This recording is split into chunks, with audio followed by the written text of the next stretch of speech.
सोनिया विहार में शालिनी जी की शानदार कोठी थी। वे एक फेमस समाज सेविका थीं।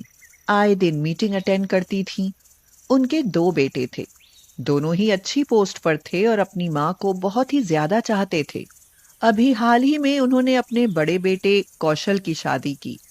खूब दान दहेज मिला और कुछ दिनों के बाद बहू नीलू ने खाना बनाया तो शालिनी जी किचन में आकर कहने लगी, बहू यह क्या, इतनी सारी सब्जी और इतना सारा सामान तुमने किचन में क्यों फैला कर रखा है? मम्मी जी, इतने सारे लोग हैं तो मुझे जितनी भी डिश बनाना आती है मैं बनाकर खिलाऊंगी तो सब मेरी तारीफ करेंगे और सबको पता चल जाएगा कि मैं एक बहुत अच्छी कुक भी हूँ। तो इसमें तुम्हारी तो तारीफ होगी, लेकिन मेरा तो नुकसान हो जाएगा ना। इतना सामान तुम बर्बाद करोगी। तुम्हें पता नहीं है, ये इतनी बड़ी कोठी मैंने ऐसे ही नहीं बनाई है। एक एक पैसा जोड़ा है। कोई जरूरत नहीं इतना सब काम करने की। चुपचाप थोड़ी सी सब्जी और गिनकर सबके लिए दो दो रोटियां बना लो। हाँ। नीलू बड़े आश्चर्य से बोली, दो दो रोटी? इतने में क्या होगा मम्मी जी? पता नहीं है, शाम की बची हुई भी रोटियां फ्रिज में रखी हुई हैं। सब लोग वो रोटियां भी खा लेंगे, बस पूरा हो जाएगा। लेकिन मम्मी, बासी रोटी खाने से तो सारे लोग बीमार हो जाएंगे ना? चुप रहो तुम, कोई भी बीमार नहीं होगा। हमारे यहाँ इतना फालतू बर्बाद करने के लिए नहीं है।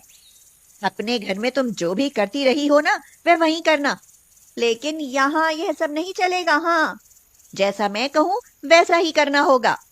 जी मम्मी जी, ठीक है। शालिनी रोज नीलू से ऐसे ही कम खाना बनवाती। वह बहुत कंजूस थी, लेकिन अपने आप सबसे पहले और खूब खाती थी।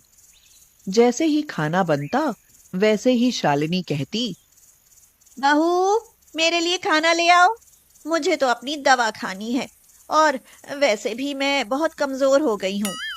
बाद में नीलू के खाने का नंबर आता तो वह देखती कि कभी सब्जी खत्म हो गई है या कभी रोटी ही नहीं रह गई। तो वह मन ही मन में कहती, हे भगवान, अब मैं कैसे खाऊंगी? सब्जी तो रह ही नहीं गई है। वैसे भी सब्जी में इतना कम तेल पड़ा हुआ है, न मसाला ढंग से पड़ा हुआ है। ये गले के पार नहीं उतरेगी। उसमें भी ये सब्जी खत्म हो गई, रोटी भी नहीं है। एक रोटी बची है, मैं ऐसे कैसे खा पाऊंगी?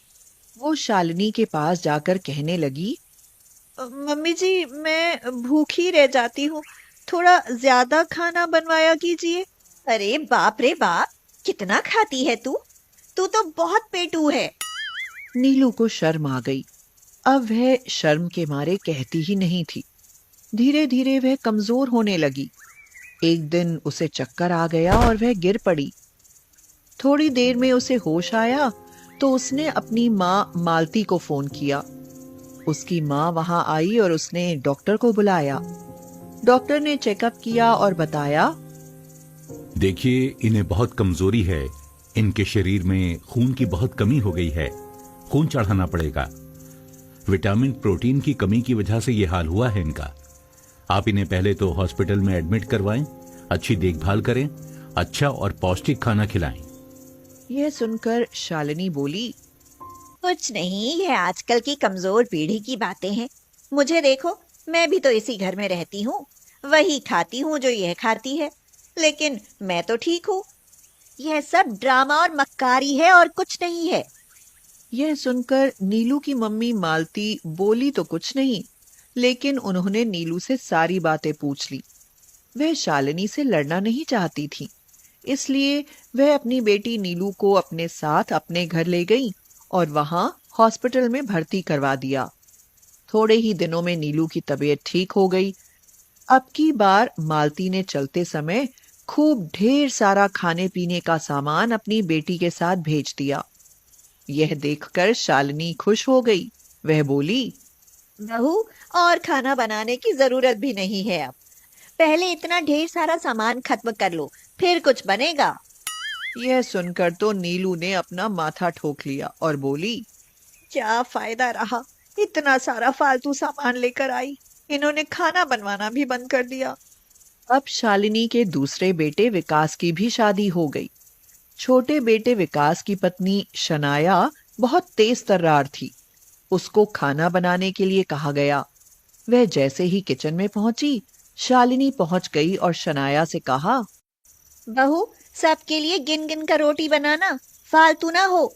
और हाँ, सब्जी एक ही बनाना, उसमें भी तेल बहुत कम डालना, मसाले भी ज्यादा बर्बाद मत करना। यह सुनकर शनाया बोली, बट वाई? क्यों? क्या हमारे यहाँ कुछ है नहीं? हमें इतनी किफायत करने की क्या जरूरत है? तो शालिनी गुस्से में बोली, खबरदार, ज्यादा बकवास करने की जरूरत नहीं है। अगर मुझसे मुंह लगने की कोशिश की तो मैं मजा चखा दूंगी। हाँ, मैं विकास से कहूंगी। नीलू बोली, कोई फायदा नहीं है। कौशल, विकास और पापा तीनों ही लोग मम्मी की बात को मानते हैं। इस घर में इनकी ही चलती है। हमें उनकी बात माननी पड़ेगी, नहीं तो ये हमें घर से निकाल देंगी। यह सुनकर शनाया चुप हो गई। उसे समझ में ही नहीं आ रहा था कि जब उनके यहाँ इतना सब कुछ है तो फिर वह ऐसा क्यों कर रही हैं। उसने मन ही मन में अपनी सास को मजा चखाने की सोची। दूसरे दिन जब शालिनी ने कहा, बहू, आज नाश्ते में क्या बना रही हो? देखो, पराठे बनाना तो उसमें घी कम लगाना।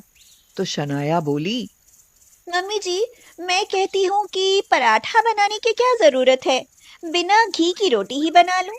हम लोग नमक से भी तो खा सकते हैं। नाश्ता ही तो है, एक रोटी से काम चल जाएगा। यह सुनकर शालिनी बहुत खुश हो गई। नाश्ता करके मैं मीटिंग में जा रही हूँ। घर में सारा काम कर लेना, घर का ध्यान रखना। शालिनी के जाते ही शनाया ने खूब घी में तर करके पराठे सब्जी बनाई, हलवा बनाया। उसने नीलू को बुलाकर कहा, आओ दीदी, खूब छक कर खा लो। शालिनी लौटकर घर आई। उसको आज मीटिंग में भी केवल चाय ही मिली थी। उसका तो भूख से बुरा हाल था। बहू, खाना क्या बना रही हो? खाने में क्या बनाऊं मम्मी? मेरी तो कुछ समझ में नहीं आता। आजकल इतनी महंगाई है, सब्जी बनाऊंगी तो उसमें तेल पड़ेगा। टूटे हुए चावल सस्ते आते हैं, वही मैंने मंगा लिए हैं। उनमें दाल के 2-3 दाने डालकर शनाया ने उबाल दिए और शालिनी से कहा, लो खाओ मम्मी जी। पापा, भाई साहब और विकास तो बाहर से ही खाकर आते हैं। हम और दीदी रह गए हैं, तो हम लोगों का तो आज व्रत है। शालिनी कुछ नहीं बोली। रात में उसकी भूख के मारे हालत खराब थी। दूसरे दिन भी वही हाल रहा। शनाया बोली, मम्मी जी, आज नाश्ता गोल कर देते हैं। ज्यादा फिजूल खर्ची से हमारा तो नुकसान ही होता रहेगा। कम चीनी पत्ती दूध की चाय से काम चला लेते हैं। शालिनी ने चाय पी और बड़ा बुरा सा मुंह बनाया। बोली, यह तो गर्म पानी सा लग रहा है। हाँ मम्मी जी, ये हमारी सेहत के लिए भी ठीक है।